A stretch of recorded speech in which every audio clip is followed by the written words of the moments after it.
So as a start, I just want to talk about the purpose of environmental assessment. This project is being done as an environmental assessment master plan. And to that extent, we are cooperatively working with the planning framework team and developing the environmental assessment in conjunction with the planning framework. And we've been working really in lockstep with them. And the intent is to identify the major transit, servicing, and transportation networks. And I just want to point out that this is the beginning of a long process. The environmental assessment will complete phases 1 and 2 of the EA, Class EA process. And we're doing it in cooperation with the other environmental assessments, the Lower Don Lands, the Don Mouth, and one that's not mentioned but is very important, which is the Gardner Environmental Assessment. All of those projects are being done in a cooperative manner. In fact, Dylan is the consultant for the Gardner as well, so we all are in the same hallway and talk on a regular basis. So what is a master plan? A master plan is a specific kind of environmental assessment. It is a framework environmental assessment. It provides the front-end strategic information about how multiple projects can proceed, and it's intended to be matched with a larger planning framework. So in this case, we're setting out the networks for transportation, stormwater, water, and wastewater to support and help to implement the bigger planning framework. It is just early days in the sense that the environmental assessment process goes on into detailed design, and our master plan does not get to the detailed level of information. It's providing this overall strategic framework, and then it will set basically the guideposts for all of the projects that will emerge after. The study area that we have is a large study area. It's about 350 hectares, and it does incorporate the south of Eastern area as well as the Portland. So we go all the way from Leslie to Eastern, and then Cherry Street and Unwin. So it's a large area, and it's important that we are planning the servicing for both south of Eastern and the Portlands together. So the rest of the presentation is separated into transportation, and then we get into the servicing. So I'm going to let Matt come up, and he's going to cover the transportation. Thanks, Ann. Okay. All right. So we're talking about transportation here in the Portlands. And one of the biggest things that you recognize in the Portlands is that there is a lack of a transportation network. And that lack of the network basically can push forward towards more congestion. So as you see in the map here, the current street network has the main streets are connect, but there are a lot of missing connections, especially across the ship channel. As you can see, we only have we have 2 crossings of the ship channel, but 1 bridge down there at Cherry Street. Lack of transit also contributes to the increased auto dependency, which also, again, puts more of a stress on congestion and traffic in the area. So as you can see again here, we have a lack of a network where most of that network that's drawn on the slide is more bus at this point. There is no streetcar except on Queen Street and a little bit of King up there in the top left-hand corner. Again, we're talking about limited networks. So here is the limited pedestrian and bicycling network. It pretty much provides a loop around the Portlands, but not necessarily anything through the Portlands. There are a lot of other constraints here in the Portlands versus, for example, you have the shipping, you have rail, you have power. And when I say constraints, they're not constraints in the sense that we're looking to eliminate them. There are things we have to respect and work around to develop this vision for the future of the Portlands. So again, another slide just reinforcing that fact. We have that whole area in the green is in the floodplain, and you've probably heard a bit about that today in discussions about floodplains and the Don Mouth EA. We could talk a little bit about it more here. You see the transformer station there, the Portland's Energy Center. Again, a lot of things that are that go into the calculus of what we have to do to produce the vision of the future Portlands. So this slide here discusses the lack of a better term, the pressures, the development pressures that we anticipate in the Portlands in the year 2065.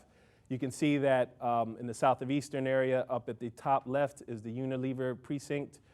We have jobs but no people. That means that there's no residential. Whereas if you come down to the film studio district, you can see there's a bit of a residential component as well as employment.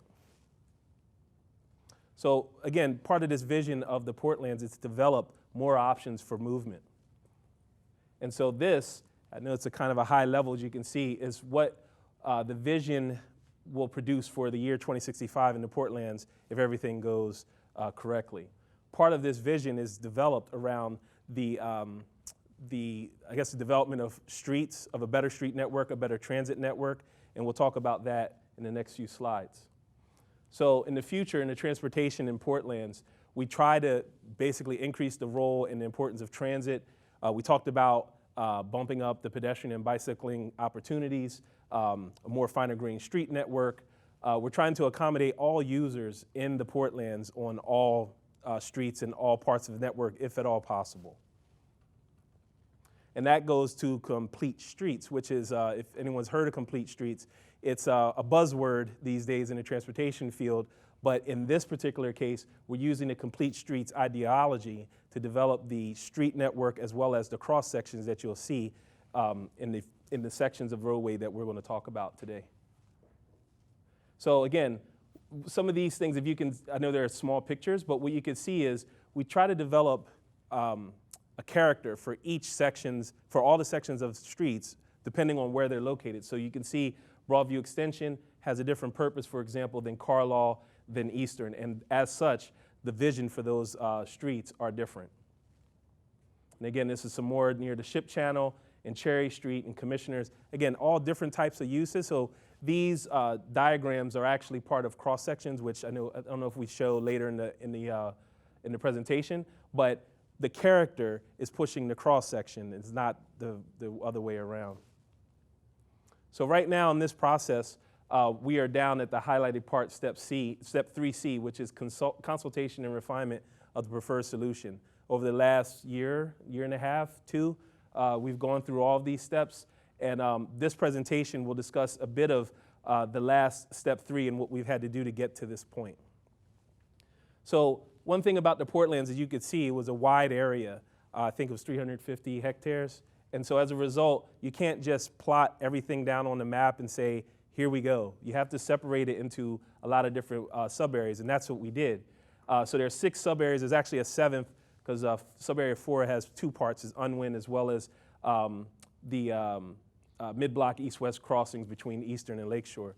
But all of these, if we presented all of them today, they would take, we wouldn't have 20 minutes. It would take much longer. So instead, we're going to focus on a handful of them, and I'll talk about those in a minute. This slide is not to intimidate you at all. This slide is basically the first level, the first cut of what we had to do in terms of looking at alternatives. So as you can see, one of the things that's most important, don't pay attention to the dots so much. What I want to direct you to is the fact that this is filling in that big wide area that we don't have any blocks in right now. So even off the first level, we tried to make sure that we had a fine-grained network into the Portlands. And as you can see through feedback over the last year, other works, we were able to sort of knock out some of those dots, but you see the fine grain still remains. And some of the ones you see highlighted in red are some of the more important ones, which we'll discuss today. So again, not to pat ourselves on the back, but it was a lot of objectives, a lot of work went into this, and a lot of it came from the community. I think there was a lot of community input on this that really helped refine this, and I think that was one of the biggest parts and biggest advantages of this process. So again, a lot of sub-areas. We talked about 3 in particular here, because these are the ones that garner the most attention, to be perfectly honest, in our dealings with the public and through public consultation. And that's the Broadview connection, which is basically a Broadview extension. East and west, connections east and west of east of Carlaw and west of Leslie, and then down at the Ship Channel, which is like the Unwin area. Okay, so Broadview extension. This is one of the few opportunities we have left in this area of the city to connect what they call like a spine, or some people call it a green spine, from the area in the Don Lands and the Don Valley, connecting all the way down to the Portlands. And so as a result, when you zoom in, this is the connection that was developed. It was developed under using some of the constraints that we discussed earlier. But one of the things you'll notice is that as it comes down Broadview, it sort of slants over to the east and then heads down around, if you're familiar, the Pinewood Studio at the bottom. So there's reasons for that. A lot of it has to do with spacing. A lot of it has to do with providing blocks for development. There are other, from a transportation perspective, we had to meet TAC requirements for curvature and streetcar operations. So it's a lot that went into that decision, and that's what it looks like now. For flood protection purposes, as you can see, this picture is a photo, I think, of the modeling for the 100-year flood or 100-year storm for this area. So as you can see at the top, if I can operate this area here is just north of the rail corridor. And as you can see, even in 2065, I believe, this area can flood. But what it does is the rail berm currently keeps all of that water up north of the berm. So in other words, someone referred that as a bathtub.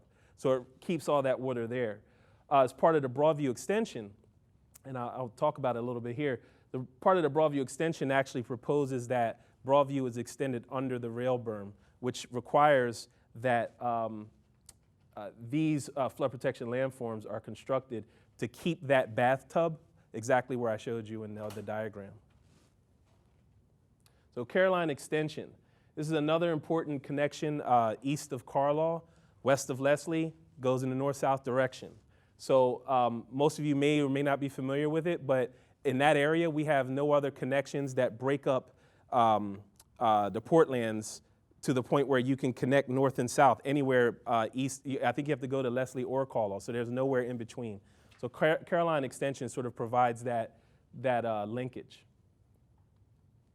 So we'll talk about Unwin Avenue. Unwin, as you know, right now, currently it's one lane each direction, I believe, but they're very wide lanes. It serves industrial traffic. And one of the things that we're trying to look at there is what can we do to facilitate traffic movements and still service the industry while also creating a character to the street.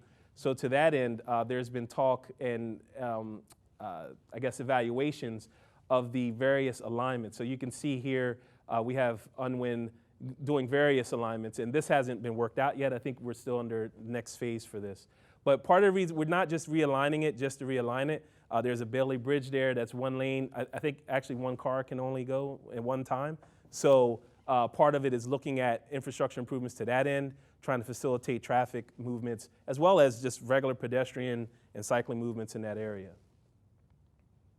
So after all of those considerations, and again, remember, I left out the other 3 sub-areas, but once all the evaluation was completed, this became the preferred network. So what I would caution you is that the analysis pretty much covered the main streets. So the small, skinny streets that you see are localized streets, which basically haven't been part of the analysis, but the development of the preferred network allows for those streets to be created if necessary.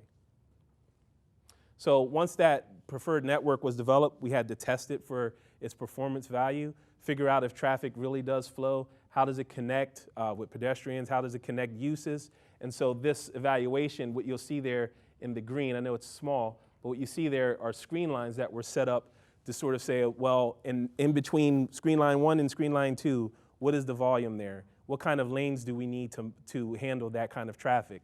And as a result, the right-hand side here, or your left, or whichever, this one shows the parts of the network that were modified to accommodate the volumes that were expressed in the screen line analysis.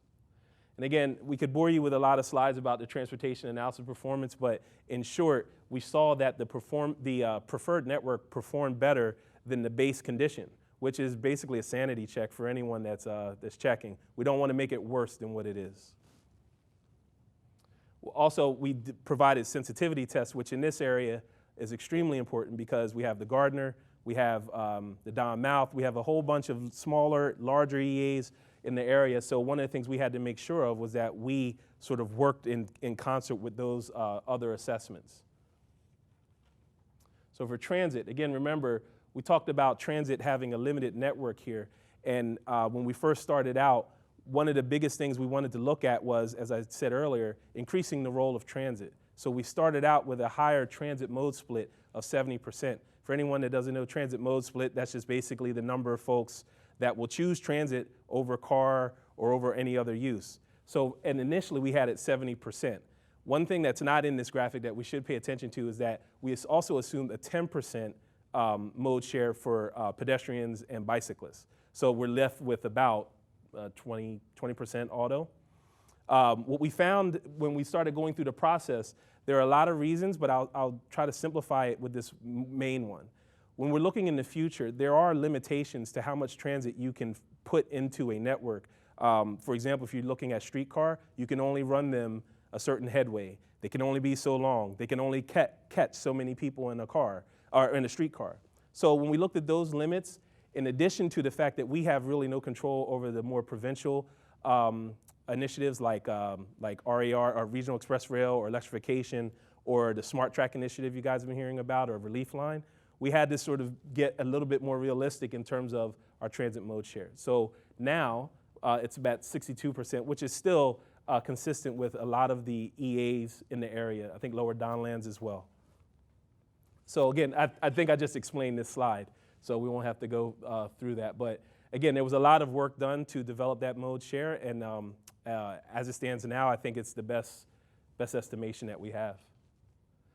So as a result, we developed this preferred transit network. As you can see, one of the problems is that because the Portlands is so large, we can't just, again, line it up with streetcars every street. We have to focus on some of the major roadways. As you can see, Commissioners has a streetcar, as well as Cherry Street. There's Broadview Extension has always been proposed to have a streetcar. The questionable part, and when I say questionable just in terms of future, is this part right here that crosses the ship channel. Remember, this is a 50-year vision, so we have to protect for things like that. For pedestrian and cycling, again, we've been able to, through the process, basically provide a better and much more fine-grained system of pedestrian and bicycling connections through the network. One thing that is missing, and I should point it out, is on this slide, the Lower Don Trail has actually been expanded or extended to Sherburne Street. That's actually under construction right now. So again, these processes have been coming together to put a vision together for these pedestrian and cycling networks to be more fine-grained. From a goods movement perspective, we're still working on that. I know some folks have been part of that process. And right now, it's not just limited to producing truck routes, but it's to work with the industry to try to figure out how can we balance the use of industry versus the other uses on the roadways. So we're still in that process, and that's ongoing. And I think I'll turn it back to Ann for municipal servicing. Thanks, Matt. Sorry. Oh, 3 minutes or so. Okay. Sorry. We won't spend as much time on municipal services, but I'll cover off the basic information. So I'm going to start with stormwater management and then go to water and wastewater. So starting with existing conditions for stormwater, like the other areas that we've spoken to, the stormwater system is very limited in the area.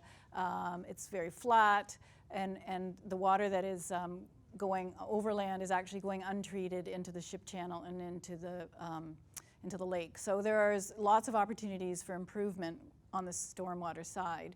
And before we even began to look at alternatives, we decided to have an overriding objective of an ecological approach to stormwater management, which would integrate our stormwater system with the green system in the area.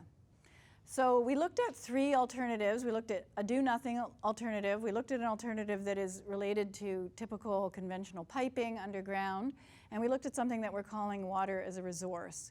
And the water as a resource option is the one that was chosen. And in simple terms, there are a number of different kinds of canals or channels that have been designed or are being envisioned, going from sort of large-scale amenity channels that daylight the water that will come during storm events along Commissioners, to a second type of channel, which is what we're calling tree canals, or channels that have the ability to really support larger vegetation, to low-impact design type channels throughout the whole area. And overall, the intent of this is that water is part of the identity of the Portlands, that we use water as an amenity, that we have water as a natural environment attribute, and that we see it as a resource for education and other purposes. So this next image just really shows the integration of the stormwater green system with the overall green system in the Portlands and south of Eastern. And in addition to that, we've created these quite lovely renderings that show what these green streets will look like with the stormwater features in them. And we've done one for each of the streets that will have these channels, and I would urge you to look at them on the panels in detail. So I'll just briefly talk about water, wastewater. Again, lots of constraints in the area. Very limited infrastructure exists today. There's issues with respect to the depth of pipes, with respect to connecting to the interceptors that the water has to go to. And in addition, there are actually some pipes that are over capacity that allow us to use existing infrastructure. So the water system first looked at 3 alternatives. The first being, actually all 3 alternatives have reduced water use in the Portlands and south of Eastern to meet the City of Toronto sustainability guidelines and water reduction strategies. But in addition to that, the first one is a do-nothing strategy where we try to see if the existing system would be adequate. The second is to add additional pipe systems. And the third is adding additional pipe systems, but also looking at a separate dual system to handle non-potable water systems. And the selected alternative is number 2, which is significant water reduction strategies along with a piped water system. Alternative 1 was rejected because the do-nothing alternative simply wouldn't accommodate the 2065 population and employment. And alternative 3 was we couldn't justify the added expenditure of an additional piping system for non-potable water given the cost, but probably more importantly that there is a water supply and treatment system readily available at a low cost at the R.C. Harris plant. And then in terms of wastewater, similar kinds of alternatives. The first is a do-nothing alternative that I'll speak to in a minute. This slide actually just highlights that there is an update to a wastewater master plan that's going on that we are integrating with and has actually helped to simplify some of our alternatives. So the alternatives are a do-nothing alternative. Again, leave the system as it is and see if there's capacity to address the future. The second is to add additional piping systems. And the third, like for water, it was looking at whether or not it made sense to have a separate treatment system, decentralized treatment system, just south of the ship channel to allow for that area to be dealt with kind of independently. And the alternative that was chosen is alternative 2, which is to have the added piping system. And the decentralized treatment system would not be selected because, again, cost, but also because we've got the Ashbridges Bay treatment plant literally within a stone's throw of the area with adequate capacity to manage this wastewater.